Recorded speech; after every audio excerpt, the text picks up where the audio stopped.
Durante a leitura do testamento, meus pais sorriram quando o advogado entregou um cheque de US$ 10 milhões para Vanessa. Depois se viraram para mim e disseram, com frieza, vá ganhar o seu próprio dinheiro. Eu não chorei. Nem hesitei. Apenas fiquei ali, encarando a mesa polida, fingindo que não ouvia meu próprio pulso martelar nos ouvidos. Mas então, algo mudou. Um homem mais velho, de terno cinza, levantou-se. Ainda há outro documento, anunciou, enquanto abria um envelope envelhecido, com a caligrafia familiar do meu avô. O sorriso sumiu do rosto da minha mãe. Os dedos do meu pai se contraíram. Vanessa apertou os olhos com desconfiança. Aquele envelope mudava tudo. Era o início de uma tempestade que desmantelaria cada mentira cuidadosamente construída. E ela começava em um lugar que eu não via há mais de um ano, o rancho do meu avô, nos arredores de Charleston, onde o vento que antes soava como acolhimento agora carregava o peso de segredos antigos. Desde a primavera anterior à morte dele, eu não colocava os pés lá. Era estranho como algo tão conhecido podia parecer tão estranho. O cascalho rangia sob minhas botas quando saí do carro, e os sinos de vento na varanda que um dia embalaram os verões e o chá quente nas janelas agora soavam ocos. Como ecos de algo perdido. Hesitei antes de bater. A porta branca ainda estava com a tinta descascada, como sempre. As magnólias ainda se curvavam levemente para o leste. Mas, desta vez, eu não me sentia bem-vinda. Quando a porta rangeu e se abriu, esperei encontrar silêncio. Em vez disso, ouvi, então, resolveu aparecer. A voz da minha avó continuava a mesma firme, cortante como vidro. Ela estava de braços cruzados, o queixo rígido. Fiquei ali, imóvel, tentando ler algo em seu rosto. Calor, alívio, surpresa, mas encontrei apenas frieza. Vovó, o que está acontecendo? Perguntei, me aproximando. Disseram que você estava ocupada demais, que não queria ser incomodada, que tinha uma nova vida. A voz dela vacilou, depois voltou a endurecer. Seu avô chamou por você, Clary. Todos os dias. No leito de morte. Ele perguntava por você. Engoli em seco. Minha garganta secou de repente. Isso não é verdade. Eu tentei ligar. Cheguei em março. A Vanessa estava aqui. Ela disse que não havia ninguém em casa. Os olhos da minha avó se estreitaram. Nós estávamos aqui. Sempre estivemos. O silêncio que veio depois foi longo e cortante. Então, sem dizer mais nada, ela se virou e entrou. Eu a segui. O ar dentro da casa parecia mais denso, como se as paredes segurassem o fôlego. Ela voltou com um bloco de notas de couro gasto nas mãos. Esse é o número para o qual ele ligava, disse, me estendendo o telefone. Reconheci de imediato a caligrafia firme, elegante, com uma leve inclinação. Mas, esse número aqui não é meu. Como assim? Ela perguntou, confusa. Vó, esse número nem se parece com o meu. Eu tenho o mesmo desde a faculdade. Ela ficou olhando para o bloco, franzindo o senho. Eles nos disseram que você tinha mudado de número. Que não queria ser encontrada. Que tinha vergonha da família. Não, exclamei, recuando até a parede. Eles mentiram para você. Fizeram isso de propósito. Me afastaram de vocês. As mãos dela começaram a tremer. Ela se deixou cair na poltrona antiga ao lado da lareira, como se o peso da verdade tivesse quebrado seus joelhos. Disseram que o funeral seria ao meio-dia, murmurei. Mas quando cheguei à igreja, ela estava vazia. Ela levantou os olhos, o rosto pálido. Foi às 9, respondeu com suavidade. Contaram a todos que você não apareceu, que você não se importava. O ar sumiu dos meus pulmões. Eu jamais teria perdido o funeral dele. Nunca. Por um instante, tudo ficou em silêncio. Um silêncio espesso. E então, algo dentro de mim se partiu como uma rachadura se abrindo em uma represa. Meu peito apertou, minha visão se embaçou. Afundei ao lado dela, segurando sua mão como uma criança perdida. Eu não sabia, sussurrei.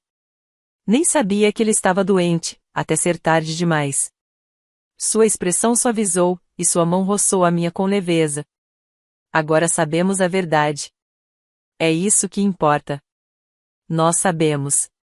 Ficamos ali por um bom tempo. O silêncio não era desconfortável, era pesado. Denso com tudo o que nunca foi dito. O velho relógio sobre a lareira parecia mais alto do que antes, e o vento lá fora arrastava folhas secas pela varanda como lembranças inquietas. Por fim, vovó se levantou. As mãos tremiam levemente, mas havia um brilho nos olhos que eu não via há anos. Vou ligar para eles, disse. Ligar para quem? Perguntei. Ela não respondeu de imediato. Caminhou até o telefone de disco antigo na parede da cozinha, o mesmo que o vovô se recusava a trocar, e começou a discar. Cada giro do disco soava intencional, pesado, como a pontuação final de uma frase muito engasgada. Observei seus dedos finos, marcados pelo tempo, mas firmes e decididos. Quando a ligação completou, sua voz saiu fria, afiada. Beth, quero você, Jacob e Vanessa aqui. Agora. Houve uma resposta abafada do outro lado da linha, mas ela interrompeu. Não, não pode esperar. 1 hora. Estejam aqui. E desligou sem dizer mais nada. Depois se virou para mim. O advogado também está vindo. Pesquei, surpresa. O advogado do vovô? Ela assentiu. Seu avô deixou algumas instruções. Pediu que fossem lidas apenas com todos presentes. E é isso que vamos fazer? Não respondi. Apenas assenti. Durante a hora seguinte, fiquei sentado à velha mesa da cozinha, passando o dedo pela borda da madeira mesma onde vovô tomava café enquanto lia os jornais científicos que eu mandava da faculdade. A mesma onde ele me perguntou pela primeira vez sobre meu curso de comunicação B, onde, um dia, eu disse que queria estudar a memória das plantas. E ele não riu. Olhei ao redor. As mesmas cortinas. O mesmo zumbido da geladeira antiga. Mas o ar parecia outro. Passos soaram na varanda. A campainha tocou. A mão da vovó pousou no meu ombro. Fique aqui. Eu te chamo quando for a hora. Da cozinha, consegui ouvir a chegada deles um por um. A voz doce demais da minha mãe. Ai, meu Deus, o cheiro aqui continua o mesmo. A calma forçada do meu pai. Achei que já tivéssemos resolvido isso. E o suspiro entediado de Vanessa. Sério? Isso não podia esperar até o espólio terminar o processamento? Depois, silêncio. E então, a voz da vovó mais fria do que eu jamais ouvirá. Por favor, sentem-se. O Sr. Harold Kim está a caminho. Ele vai ler as instruções finais de Walter. Consegui imaginar os rostos deles confusos, desconfiados, um pouco irritados. Eles não sabiam que eu estava ali. Nem imaginavam o que os esperava. E, para ser sincera, nem eu sabia. Mas, lá no fundo, eu tinha esperança. Esperança de que, pela primeira vez, alguém finalmente dissesse em voz alta aquilo que sempre esteve claro para mim, que o que eles fizeram não foi amor. Que o silêncio, a exclusão e a manipulação não foram equívocos. Foram escolhas. A porta da frente rangeu mais uma vez. Uma nova voz preencheu o ar firme, profissional. O advogado havia chegado. Isso não vai demorar muito, ele disse. Mas isso precisa ser feito da maneira certa. Essa foi minha deixa. A voz da minha avó ecoou da sala. Clary, pode entrar agora. Levantei-me. Meu coração batia descompassado. Quando atravessei a porta da cozinha e entrei na sala de estar, 3 cabeças se voltaram ao mesmo tempo. Os olhos se arregalaram. As expressões se desfizeram num piscar de olhos. O sorriso da minha mãe congelou no rosto. O maxilar do meu pai se contraiu. O rosto da Vanessa empalideceu. O ar parecia carregado, estalando como eletricidade antes de uma tempestade. Não era só surpresa, era medo. Os 3 ficaram me encarando. Minha mãe piscava como se tivesse visto um fantasma. Meu pai ajustou a gola da camisa, um tique nervoso que eu não via desde a infância. Vanessa abriu a boca, mas nenhuma palavra saiu. Era como se alguém tivesse arrancado o roteiro das mãos deles no meio do espetáculo. Endireitei as costas. Se esperavam que eu me encolhesse, iam se decepcionar. Minha avó apontou para a poltrona vazia em frente a eles. Sentei-me devagar, controlando a respiração. O Sr. Kim, o advogado, fez um leve aceno cortês, mas impossível de decifrar. Em seguida, abriu sua pasta de couro e retirou um envelope pardo, espesso. Este, começou ele, é o testamento final de Walter Rua Wittmann, registrado e selado a seu pedido. Além dos documentos legais, ele incluiu uma carta manuscrita, a ser lida em voz alta. Ninguém disse nada. Ele pigarreou e começou a leitura, para minha esposa, Margaret Wittmann. Minha avó nem piscou. Deixo o rancho da família, a casa e fundos suficientes para seu conforto e cuidado. Ela saberá onde encontrar o restante. Virou a página. Para minha neta, Clary Wittmann. A sala pareceu encolher. Eu senti. O ar ficou denso. Deixo Wittmann Research Annex, localizado na 317 Laurel Creek Road, Charleston, incluindo todos os equipamentos de laboratório, contas de financiamento, patentes de pesquisa ativas e toda a propriedade intelectual registrada sob Wittmann Innovation. Um suspiro que não era meu quebrou o silêncio. Os olhos da minha mãe se voltaram imediatamente para Vanessa. Mantive minhas mãos entrelaçadas no colo. O Sr. Kim continuou. E, por fim, o restante dos meus bens, participações financeiras, ações e fundos de aposentadoria será dividido igualmente entre minhas duas netas, Clara e Vanessa Wittmann. Foi como uma bomba. Silenciosa, porém devastadora. A explosão veio segundos depois. Vanessa levantou de um salto. A cadeira arrastou com um rangido agudo. O quê? Gritou. Ele deu para ela o anexo. Toda a instalação? Isso é insano. Sua voz estava rouca de incredulidade. Você me disse, acusou, apontando para nossos pais. Vocês disseram que tudo seria meu. Que se eu continuasse visitando, sorrindo, sendo gentil, tudo seria meu. Os lábios do meu pai se comprimiram, mas ele permaneceu em silêncio. Minha mãe encarava o chão, como se ele pudesse abrir um buraco para engoli-la. Eu apenas fiquei ali, observando o colapso. O Sr. Kim ergueu a mão, sereno. Ainda mais. Ele olhou para mim. O Sr. Wittmann também deixou uma carta pessoal para Clary. Pediu que fosse lida em voz alta, diante da família. Vanessa soltou uma risada amarga. Ninguém a acompanhou. Minha avó abriu a gaveta ao lado e lhe entregou uma carta dobrada. Ele escreveu isso uma semana antes de morrer. E me fez prometer que seria lida. O advogado desdobrou o papel com cuidado. A folha estava amassada, mas intacta. A caligrafia do vovô preenchia a página larga, firme, confiante. Para minha querida Clary, começou o Sr. Kim. Se você está ouvindo isto, é porque eu já me fui. Mas minha fé em você continua firme, mais forte do que nunca. As palavras me atingiram como uma brisa morna atravessando uma janela aberta. Você sempre foi a quieta. A observadora. A pensadora. Aquela que perguntavam por quê quando ninguém mais se importava. Vanessa afundou de volta na cadeira. Os dedos da minha mãe se torciam nervosamente no colo. Meu pai desviava o olhar, encarando a janela. Você construiu sua própria verdade dentro de uma família que nunca soube respeitar a sua. E quero que saiba, você nunca foi um erro. Você foi o legado do qual mais me orgulhei. As lágrimas embaçaram minha visão, mas eu mantive o olhar firme. Queria que todos ouvissem. Cada palavra. Cada palavra era como um golpe. Mas a voz do Sr. Kenny permanecia firme, mesmo quando o peso daquelas frases parecia alterar o ar da sala. Eu vi você com aquele caderninho aos 7 anos, medindo o tempo que a chuva levava para encher um copo. Vi como seus olhos brilhavam ao descobrir padrões, enquanto os outros só viam bagunça. Meu peito apertou. Eu me lembrava daquele caderno. Ainda o guardava. Vi como sua alegria murchava quando sua mãe a ignorava. Como seu pai mudava de assunto sempre que você compartilhava algo de que se orgulhava. Ouvi a respiração profunda da minha mãe. Não olhei para ela. Vanessa era mais fácil para eles. Ela brilhava do jeito que eles entendiam.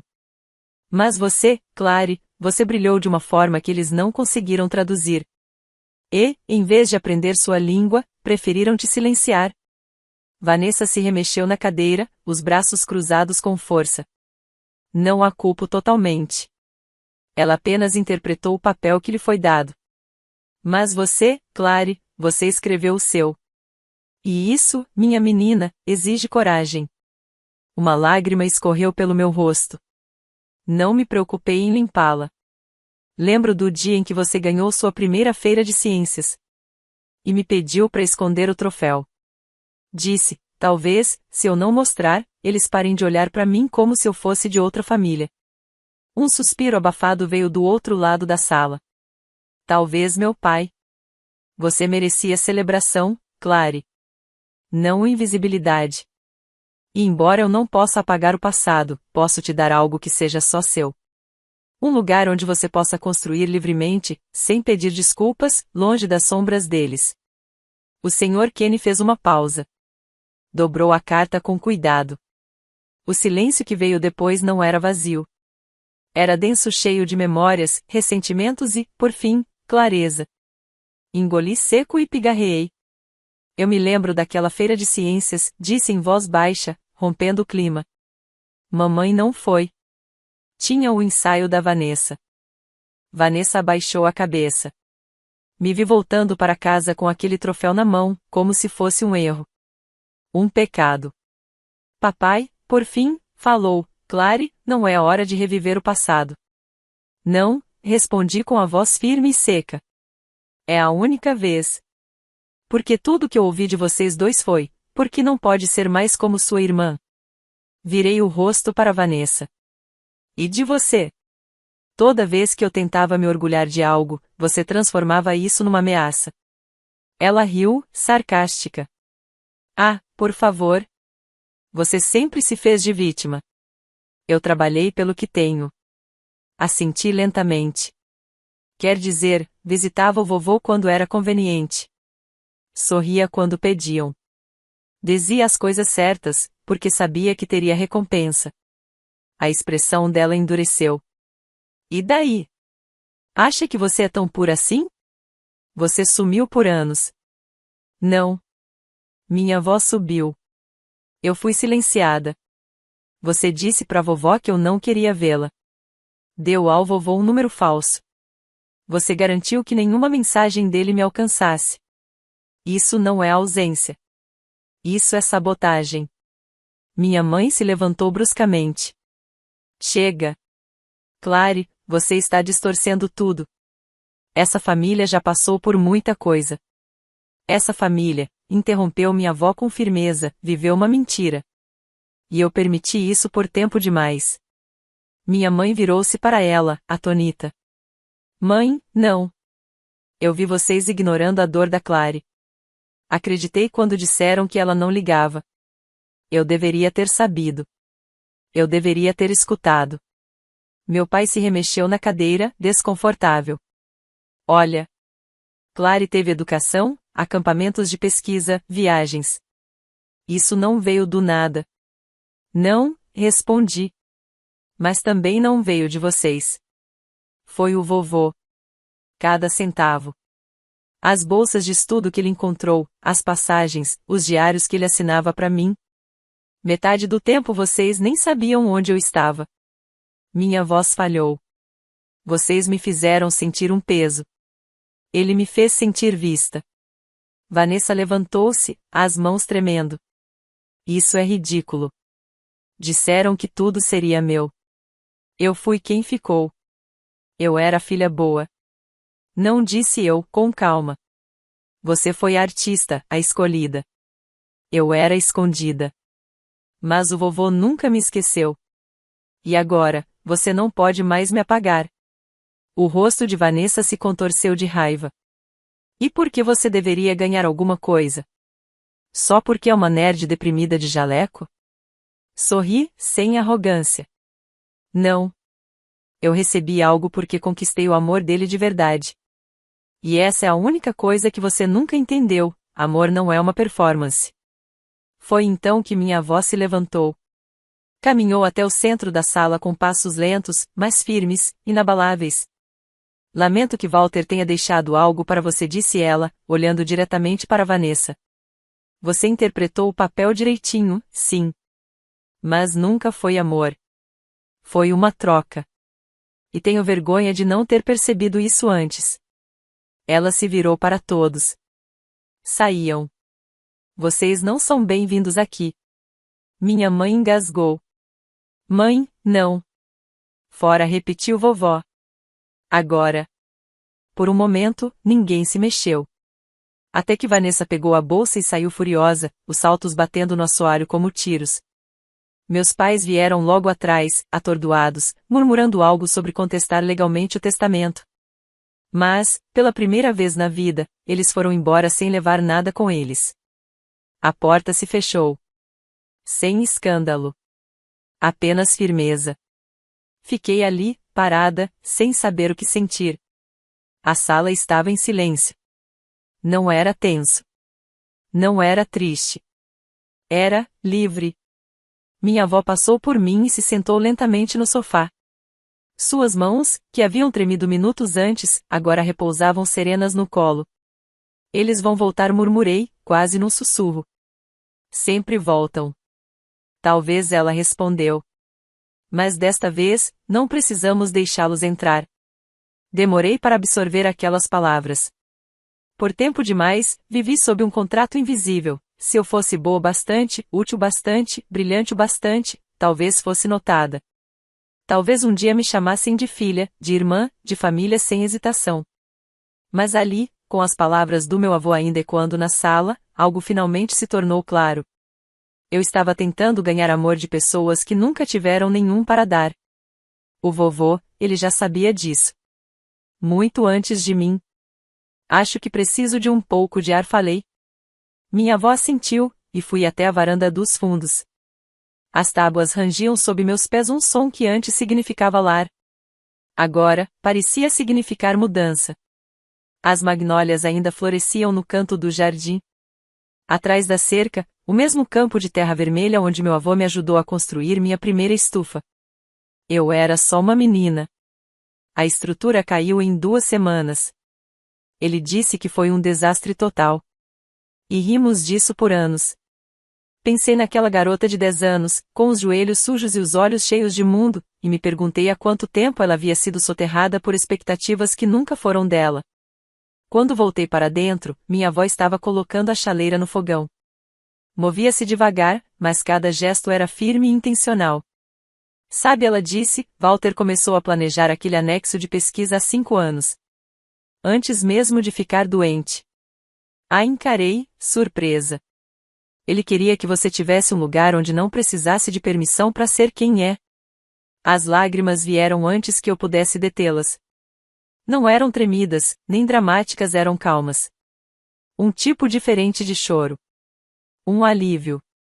Naquela noite, dormi no meu antigo quarto pela primeira vez em anos. O papel de parede estava desbotado, o colchão, mole demais. Mas o teto ainda tinha as estrelas que brilham no escuro, aquelas que meu avô colou comigo quando eu tinha 9 anos. Fiz questão de organizá-las em constelações corretas.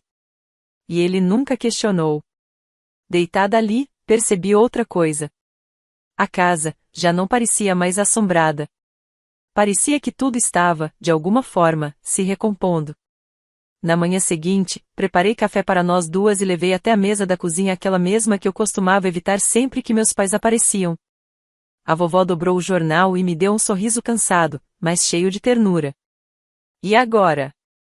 Ela perguntou. Acho que vou ver o anexo. O laboratório, respondi. Ela sentiu, com os olhos úmidos. Ele gostaria disso. Olhei pela janela. A luz do sol passava suave pelos galhos das magnólias. Pela primeira vez em muito tempo, eu não sentia pressa, nem urgência. Não precisava provar nada a ninguém. Não precisava me explicar. E, o mais importante, eu não me sentia invisível. Mais do que qualquer quantia, mais do que qualquer herança, aquele momento foi o primeiro presente verdadeiro que recebi da minha família. Porque a única pessoa que realmente acreditou em mim deixou algo muito maior que bens, ele me deixou permissão para recomeçar. A primeira vez que vi o anexo, ele não parecia um laboratório. Parecia um celeiro reformado, e era isso mesmo.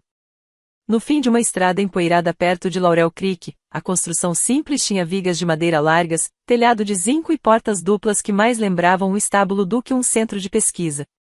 Mas por dentro era pura magia. As paredes do lado leste eram cobertas por painéis de vidro, deixando a luz da manhã entrar completamente. As bancadas estavam arrumadas com equipamentos novinhos, microscópios, centrífugas, tablets de dados, uma impressora 3D ainda embalada. E prateleiras com caixas fechadas, com meu nome nelas. No centro da sala, uma mesa de trabalho. E em cima dela meu antigo caderno. Aquele que eu achava perdido desde a faculdade.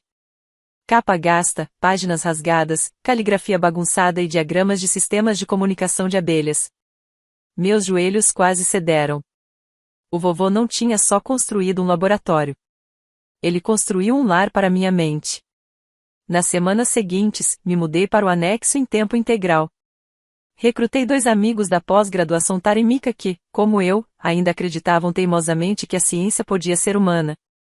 Começamos pequenos, uma bolsa local para pesquisa de microirrigação.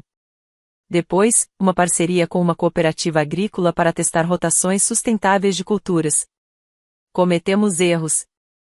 Queimamos equipamentos. Choramos por propostas rejeitadas, por modelos de dados que não fechavam.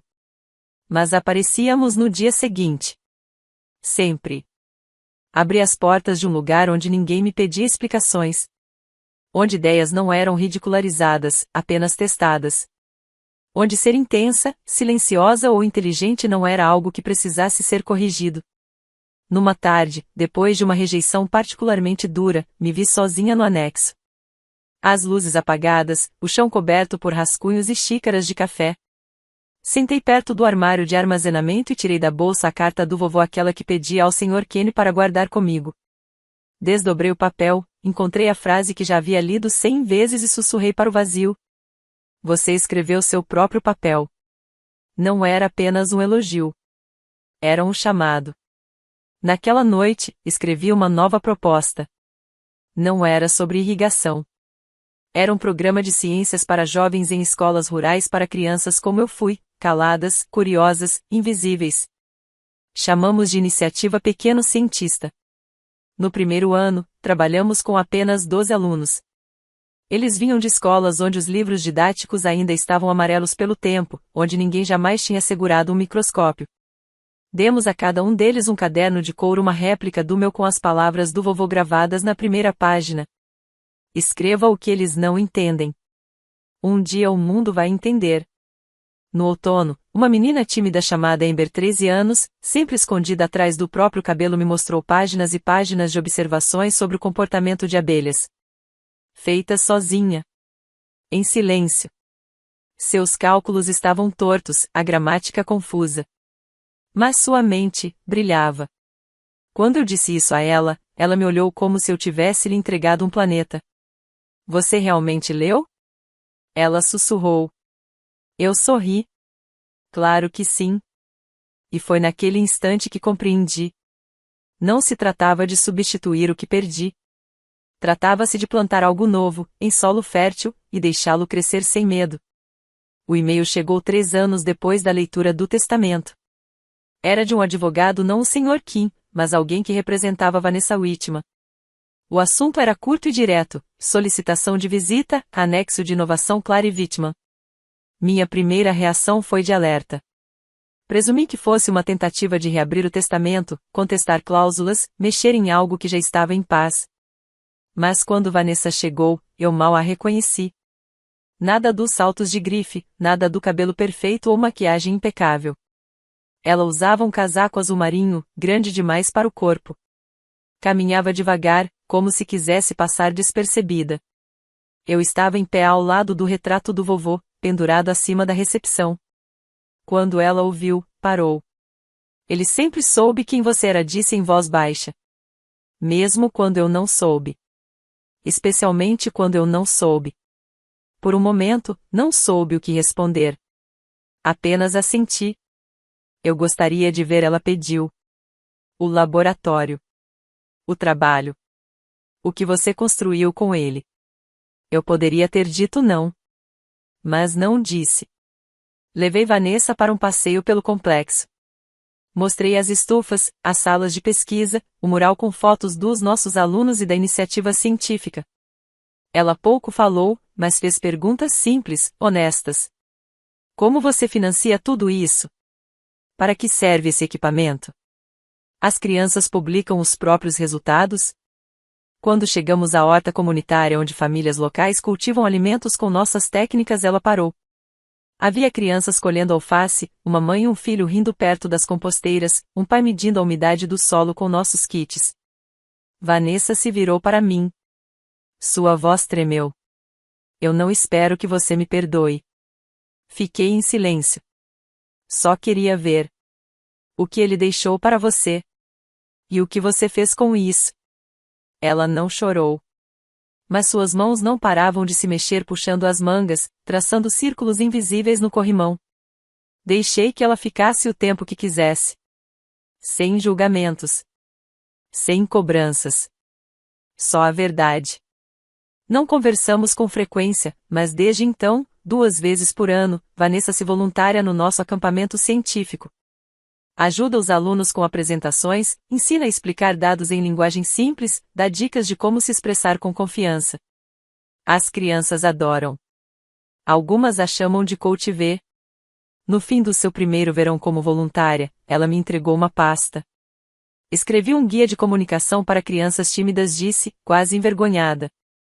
Achei que poderia ajudar. Abri o material mais tarde, naquela mesma noite. Não era perfeito. Mas era gentil, atencioso, verdadeiro. E, pela primeira vez, vi uma versão da minha irmã que não me machucava. Ela nunca pediu desculpas com palavras. Mas apareceu. E isso foi mais do que eu esperava. Talvez fosse o suficiente. Não somos irmãs do jeito tradicional. Mas neste cantinho do mundo que o vovô criou, deixamos de fingir. E isso, de alguma forma, foi o começo de algo real. Já se passaram 6 anos desde a leitura do testamento. 6 anos desde que meus pais e Vanessa saíram pela porta da frente, os passos ecoando na varanda como o fim de uma apresentação sem aplausos. Nunca mais falei com meus pais.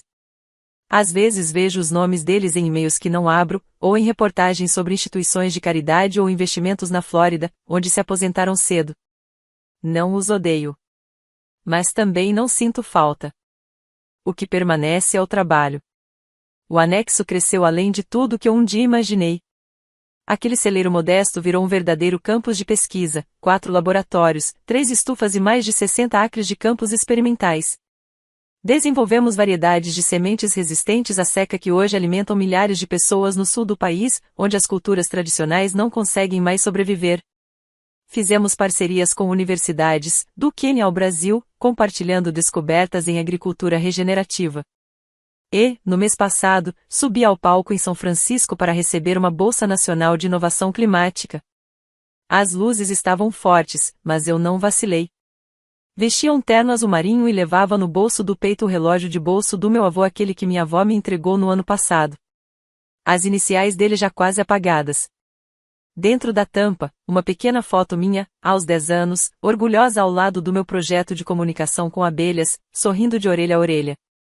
Ele carregava isso com ele todos os dias, a vovó me contou. Hoje, o relógio fica na minha mesa, no anexo. Bem onde a luz da manhã bate, projetando pequenos círculos dourados sobre minhas anotações de pesquisa. Alguns dias, falo com ele.